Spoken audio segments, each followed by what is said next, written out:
जानबूझ के कि भैया मेरे जोक पे नहीं हंसना है, उसके छोटे से जोक पे ज्यादा हंसना है। सुनील पाल आ गए हैं फिर से करने अपना पिछवाड़ा लाल।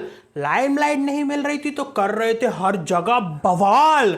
कल तक जिसे बोलते थे देश का सबसे बड़ा गुनहगार, आज उसी के नाम से चल रहा है इनका सारा कारोबार। अगर उन्होंने मुझे स्टैंड अप ही करने दिया होता राइट, तो मैं अपना बेस्ट स्टैंड अप करके चला आता तो मुझे वो जस्टिस लगता है। हाँ, या फिर अगर उन्होंने टांग खिंचाने के लिए पहले से ही प्लानिंग कर रखा होगा तो फिर तो मैं कुछ भी कर लेता, वो एडिट में कट जाता। हाँ वही स्टैंड अप आपने किया होगा पर वो एडिट में कट गया होगा, क्योंकि जो आपके खतरनाक जोक सुन के लाइव ऑडियंस के कानों से खून निकला होगा ना।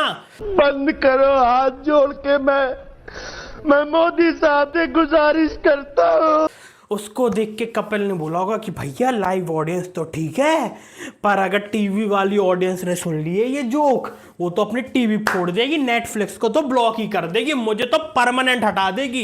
भैया मैं ना रिस्क ले सकता, ना ना ना ना ना ना। तो मैं किसी पे इल्जाम नहीं दूंगा, हो सकता है उन्होंने वैसा प्लानिंग ही किया हो कि यार सुनील पाल को बुलाते हैं क्योंकि इनको रोस्ट वो करता है और उसको ये लोग रोस्ट करते हैं, तो ये मेड फॉर ईच अदर है, इनको बुलाओ। सर जी प्लानिंग तो आपने भी बड़ी अच्छी की थी कि ट्रेंडिंग कॉमेडियन के बारे में ना मैं आलतू फालतू बोलूंगा, उनकी गालियों पे बोलूंगा, उनको आतंकवादी घोषित करूंगा, फिर मेरे पास लाइमलाइट आएगी। यस, अरे बाप रे, ये तो धोती खोल रहा है। उसी प्लानिंग का फल मिल रहा है ब्रदर, कर्मा कर्मा। इतने लोग नहीं जो OTT पर आते गाली गलौज करते, वो सब नेटफ्लिक्स के हीरो है, तो मुझे लगता था कि नेटफ्लिक्स था वो नेटफ्लिक्स है, वो नेटफ्लिक्स था। सर जी फिर आप बोलते हो कि अर्चना सिंह मेरे जोक पे नहीं हंस रही, मेरे जिसको दो पैसे दो ना तो वो तो हवा पे भी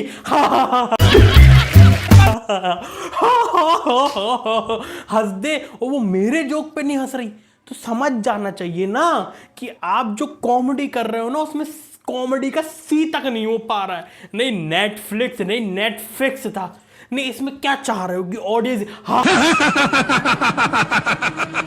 क्या जोक मारा, मजा आ गई, ये रिस्पॉन्स चाह रहे हो क्या? तो ऐसे ही ऑफेंसिव लाइंस आपको बोल रहे थे तो आपके लिए भी तो स्टेज इक्वल ही था, आप भी रिटर्न में रिप्लाई दे सकते थे। अरे भाई रिप्लाई दिया है, सुनील भाई ने अच्छे से रिप्लाई दिया है, बस उसमें कॉमेडी करना भूल गए। सुनील भाई जब भी मंच पे जाते हैं हमेशा बोलते हैं मैं सुनील पाल कॉमेडी का लाल, और समय को ये कॉमेडी का आतंकवादी बोलते हैं।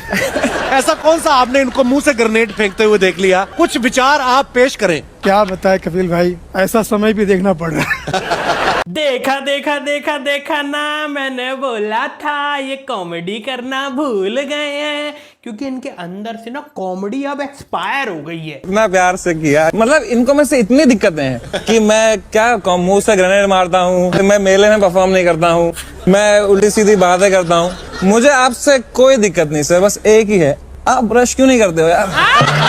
समय भाई इन्हें एक ना मस्त कोलगेट का ब्रांड कोलैब दिला दो। नहीं नहीं नहीं, ब्रश करने का कुछ फायदा ही मिल जाए, जैसे आपको न्यूज चैनल में आतंकवादी बोलने का फायदा मिल गया था। मेरे को ये बताओ कि जैसे वो शो खत्म हो गया तो समय ने आपको बाद में कुछ बोला, मतलब of the camera off the camera वो करीब करीब मेरे पैर ही छूता है। सर जी करीब करीब पैर छूता है?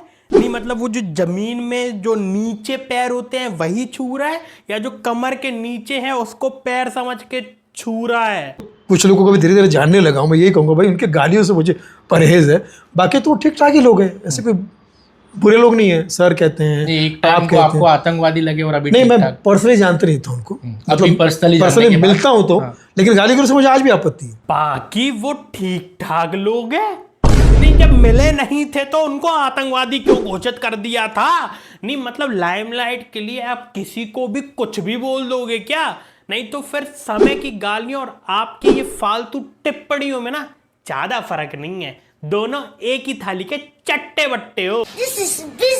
बहुत सही लगा आपको मिलके, मुझे भी मैं बहुत देखा लाफ्टर चैलेंज, इसका हर पॉडकास्ट मैंने देखा है, मैं चाहता हूँ इसके पॉडकास्ट में जल्दी आऊँ। कब बुला रहे भाई, प्रॉमिस करो। सर पर आप तो कह रहे थे कि गजडी हो, शराब पी के अपना पॉडकास्ट करते हो, मुझे पता है। सर जी इतना तो पॉलिटिशियंस नहीं बदलते, आपकी बात नहीं कर रहा। हाँ तो मैं क्या कह रहा था, इतने तो पॉलिटिशियंस नहीं बदलते अपनी बातों से जितना तो आप हर दूसरे दिन बदल रहे हो यार। नहीं, कहीं रणवीर गंजेड़ी था, शराब पी के पॉडकास्ट करता था, और अब आप उसके पॉडकास्ट में जाने के लिए रेडी हो, खुद इनवाइट दे रहे हो अपने आप को। नहीं, पॉडकास्ट पे जाना है या 2 पैग मारने जाना ये है? लोग आज भी आपको नहीं पसंद है, भले आप, मैं मिल लूंगा पर्सनली, गले मिल लूंगा, मेरे को चलेगा, लेकिन मैं, मेरे मन में ये कंटेंट के मामले में, कंटेंट के मामले में मेरे को नहीं पसंद है ये, मेरे हिसाब से। कंटेंट के मामले में वो कंटेम्प्रेरी नहीं मेरे। हाँ, तो वो कॉमेडी के आतंकवादी आपको अभी भी लगते हैं। हाँ, लगते हैं बराबर। अरे सर, अभी कह रहे हो कि बच्चे अच्छे हैं, दिल के सच्चे हैं, सिर्फ गालियों से मुझे दिक्कत है, और फिर कह रहे हो कि नहीं बच्चे आतंकवादी भी हैं। अरे कहना क्या चाहते हो? अरे भैया, नहीं, कॉमेडियन आतंकवादी हैं, ठीक है, तो आतंकवादी क्या है? कॉमेडियन कि हे, मैंने आपको गोली मार दी है, अब आपको जन्नत नसीब होगी, ढाए ढाए ढाए ढाए। आपने समय के साथ इसके बाद ऐड भी किया, उसके बाद कपिल शर्मा शो में भी आप इनवाइट हुए, अभी आपने एक यस मैडम का भी ऐड किया। तो मतलब ये तो यही हो गया ना कि अब तक आपने जो बातें इन पे करते आए, तब आपको हमने इधर पे उधर पे नहीं देखा, लेकिन जब से आप समय के साथ कोलैब करने आ गए, तो अभी ऐसा लग रहा है कि अब आप वैलिड होते जा रहे हो। ओ तो भाई, पैसा है ना, पैसा, तभी तो समय के साथ ऐड करने में उनके मुंह से गालियां निकली।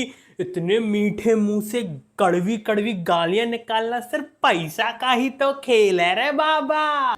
भाई पैसा हो तो क्या कुछ नहीं हो सकता है। पैसा हो तो इंसान क्या कुछ नहीं कर सकता, चाहे वो कॉमेडियन फिर आतंकवादी वाले कॉमेडियन से कोलैब ही क्यों ना कर ले। आपने आज भी प्राइम फोकस सिर्फ उनकी गालियों पे ही रखी है, जबकि गालियों पे फोकस सिर्फ इसलिए है सर जी का, क्योंकि ये बिना गाली वाले शो की टिकटें नहीं बेच पा रहे अपनी, और ये लोग गाली वाले शो की टिकटें बेच रहे हैं, तो मतलब कुछ तो करना पड़ेगा ना इसके लिए, तो इसलिए तो धरना देना पड़ेगा अपने शो की टिकटें बेचने के लिए।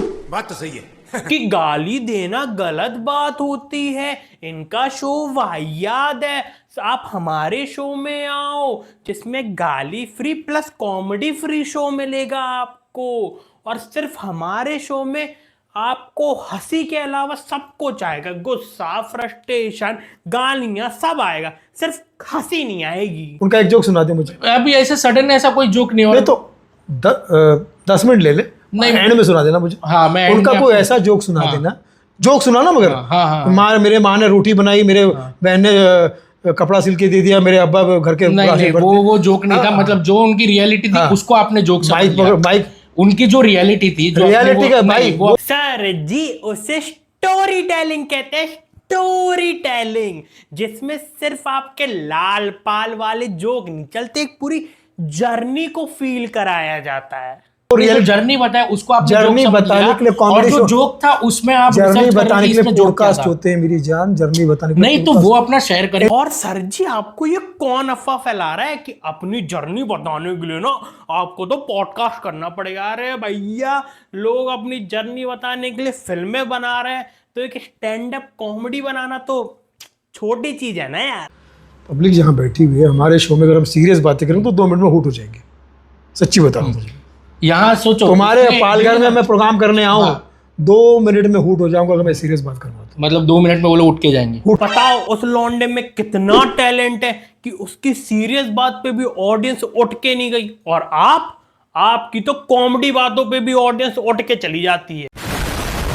तो उसने 1.5 घंटे का पॉडकास्ट किया, और वो पॉडकास्ट पूरे वर्ल्ड में नंबर 1 पॉडकास्ट हो गया। जो सामने बैठे थे कौन लोग थे? उसके अपने लोग थे ना। कौन लोग? अपने लोग थे, मतलब मैं अगर आपके शो का टिकट लेके जा रहा हूँ तो मैं आपका ही हुआ ना, सिंपल है ना भाई। उसके जो प्रोग्राम में जो लोग सामने बैठे थे, जो लोग उसको सुन रहे थे, वो या तो सुनने वाले, हाँ उनके सुनने वाले होंगे, उनके अपने लोग थे ना। अरे सर जी, अब जिसको आम पसंद है वो आम ही खाएगा ना, खरबूजा तो नहीं खाएगा। और वैसे ही जिसको समय रहना पसंद है वो समय रहना के शो में जाएगा, वहां पे सुनील पाल की डिमांड थोड़ी करेगा। और वैसे भी सुनील पाल की डिमांड तो कोई भी नहीं कर रहा आजकल। गुड आफ्टरनून ये शब्द उनका थोड़ी, हमारे बिहार का है। खाने के बाद जो गुड़ खाया जाता है उसे कहते हैं गुड आफ्टरनून। अरे ऐसे ह्यूमर के बाद ना, या तो सिर्फ 2 साल के बच्चे हंसेंगे, वो भी आपके जोक पे नहीं, आपकी शक्ल देख के हंसेंगे, और या तो फिर बहरे लोग हंसेंगे, वो भी आपके जोक पे नहीं, आपकी शक्ल देख के ही हंसेंगे। कॉमेडी ये ऐसी कौम है जो एडी है और हम सब एडिसन है। कॉमेडी ऐसी कॉम है जो एड़ी है, तभी तो आप हर जगह एड़ा बन के पेड़ा खाने आ जाते हो। So okay guys, that's all from my side. I hope you like this video. और अगर तुम देखना चाहते हो कि AI कितनी फनी वीडियोस बना रहा है और उस पर क्या क्या रोस्ट किया है मैंने, तो इस वीडियो पे क्लिक करके देख सकते हो। अब हम मिलते हैं नेक्स्ट वीडियो में, तब तक के लिए ta-ta bye bye, good night and follow your dream.